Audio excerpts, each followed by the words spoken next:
Hiya, kam nagafaya baga walid deebne YouTube kiyatti hadda video bira isini qabadhe dhufeera baga isiniin gahe jedha haadha marattu happy Mother's Days. You know guyyaa haadha teenya celebrate godhuu fi haadha teenya galatoonfachuu haadha keessa galatoonfachuu dagatina jaalala keessa ibsuu dagatina and jaalala keessa mul'isu jaalala keessa ibsu and haati guyyaa maraayu guyyaa hadhaati garuu guyyaan kun xiqqoo hadha guyyaa hadhaa jedhanii waan celebrate godhanii fi so maal godhaa jirtanii haadha keessan waliini haadha jechuun maal jechuudha isinii fi what does it mean to be a mother? Like haadha jechuun maali? Well, haadha jechuun mana jechuudha haadha jechuun nama wanna like haadha jechuun nama durana si qabatee nama durana onne kan kee dhagahe haadha jechuun mana jechuu haadha jechuun biyya jechuudha so haati I don't think wanna takka haadha ibsuu danda'a haadha jechuun wanna mara jechuudha anaaf. So a mother yourself, what is like the hardest thing you have faced since you gave birth to Noah? Like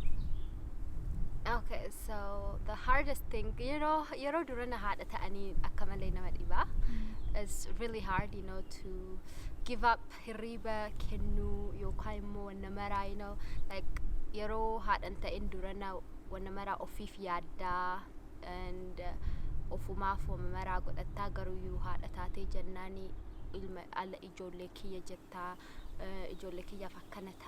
ta'a jettaa like of dagattaa yeroo garii of dagachuullee hin qabnu ofillee we have to take care of ourselves ofillee qabuu qabnaa garuu enammallee yeroo dhibamanii dhibamanii feetu ofii dhibamuu feetaa and ammallee osoo durana nyaachisuu feetaa osoo ati nyaatiin dura it's like baqa wanna maraayyuu ijoollee kan keetiif kennuu feetaa like wanna of dhiiftee ijoollee tiyya jetta haati akkas yes akkas like wanna maraayyuu ijoollee kan kee kennuu feeta barumsa beekumsa wanna maraayyuu bareeduu taatee like wanna maraayyuu osoo kenninaan jedhanii wal qixxeessee kennaan sila I think haadha jechuu akkas wanna maraa bareechiftee kennuu feeti ijoollee ofiitiif so haati nama maraayyuu addaa ammallee wanna takka I think haadha teenya nu akka aadaa keenyaatti akka biyya keenyaatti xiqqoo namatti ulfaataa si jaaladhaa jettanii ibsuuni garuu osoo akkas jennee ibsine haadha teenyaa fi haga nu waliin hin jiraattu haga dhumaatitti nullee haga dhumaatitti hin jiraannu so jaalala yeroo qabaanne jaalala keenya ibsu yeroo garii waa gootee jennaan kun ibsan jettaa garuu afaanillee jechaanillee yeroo ibsine bareedana fakkaata so akka waan salphinaatiin ilaalu miti jaalala ibsuun. Yes, of course jaalala kan kee ibsuu like abbaa keessaniif haadha keessaniif nama jaalattaniif isin jaaladha jechuuni I don't think shame qaba bareedana fakkaata. So what do you say to like first time moms? Haadha haati duranaa xiqqoo nama yeroo daa'ima yeroo duranaa taatee yeroo garii xiqqoo confusing ta'anii yookaan wanna maraayyuu wanna haara taateef oh my god like ijoolleen tiyya maal taate akkana jettaa of hin dagatinii ofillee qaabadhu yeroo ati jiraatte ijoolleen tantee jiraatti and ammallee of course jaaladhu yeroo gariillee xiqqoo ijoollee maa taphatteetii guddatti kuftee maal jettee guddatti so I think jaalalatti mul'ifnaani mana itti raftuu qabaannaan jaalala qabaannaan waan nyaattu qabaannaan ijoollee ummaan taatu hin guddatti so because like namni fedhe yeroo ijoollee kan kee jibbe ati jibbuun qabdu waan feete yeroo addunyaa kanarra goota akkas ilaalan like so what do you think about that like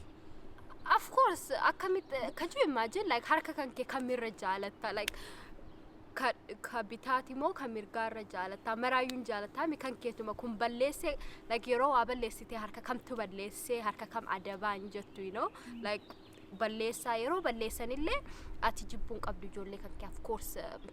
ati jibbinaan ijoollee tante eenyu jaalatta balleessanii dhabaatanii gorsuu rabbiin ittiin kadhachuu malee ati balleessitee jettee haati ofii nama jibbinaan eenyu nama jaalatare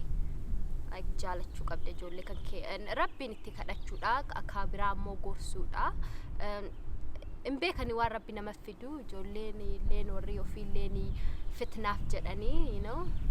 so yeah waa godhuu hin dandeettu jaalachuu qabda ijoollee kan kee balleessanillee I know aartaa yeroo saniif garuuyyuu aarii I don't think haati nama qabatti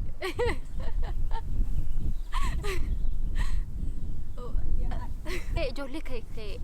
wanna gootellee gootu I think afaan badaa jechuun hin qabdu like I think uleerra anaa fi namni badaan na jedheetu na dhagahama especially haadhaaf abbaa haadha keessan irratti yookaan immoo nama isinii dhiyaatu irratti waan badduu dhagahuu namni tokkollee hin jaalatu ammallee yaa yeroo garii aaranii aaraa garuuyyuu waan badduu yeroo jechuullee feetan hin jedhina kas ijoolleen keessan waan baddu san yaadatti waan mishaa jedha yookaan yeroo aarta itti dhiisaa omaan jedhina no aarii keessa aareera akkana jedhanii suuta ibsuun hin danda'ama aaranii haga arraba badaa nama arrabsanii yeroo arraba badaa nama arrabsanii I know ijoolleelleen haadhaan dhiifti haatillee ijoolleen dhiifti garuuyyuu wanni sun you know si waliin hafaa in yaadatta waan baddu afaan baddu badaadha I think arraba osoo namni nama arrabsu dhiisee akkas na fakkaata ani yaa nama na arrabsuun jaaladhu haati namaa jechuun kabajaadha isin kabajamtuudha haadha ofiirraa afaan baddu dhagahuu jechuuni namatti hin tolu sittillee hin tolu haadha saniifillee I don't think waan tolu na fakkaata afaan badaa namaan jechuu yeah and you know I mean ijoollee ofii kadeette akkamitti waan badduu jetta ofii deette waan kan keetii sirraa baate yeah so I want to say haadha kenna bagasin gahe and I love you and le in beekani eenyu akka taatanii happy mother day bagasin gahe I know amma quarantine godhaa jira ala baanee haadha teenya waliin nyaachuu yookaan immoo waa godhuu hin dandeenyu garuu akka dandeenye manatti si jaaladha jechuu yookaan immoo bilbileellee haadha teenya si jaaladha akkam jirtaa yeroo hordofne yerootti bilbilee wamaa miti bakka isiniin gahe haadha maratu haadha jechuun